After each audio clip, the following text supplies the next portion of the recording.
Плашите! Няма какво да коментираме, махара и това е. Абе, мутрата Пенчи ми каза, че всички сме равни. Няма да разделим обществото на класа. Абе, Букук мръсен! Абе, свали си охраната да сме равни! Свали си охраната и излез тука!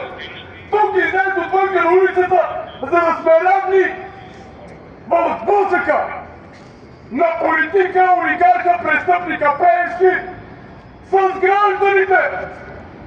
Аз искам да излезе Пеевски без охрана!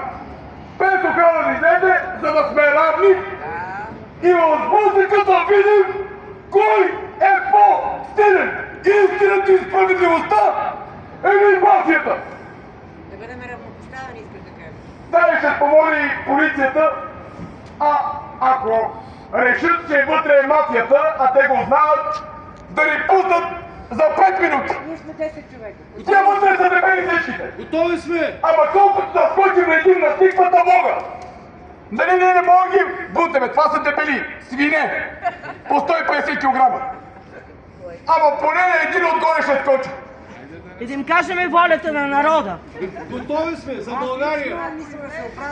Айде, българи! Идвайте сега в момента! Идвайте, нали сте песни яростни!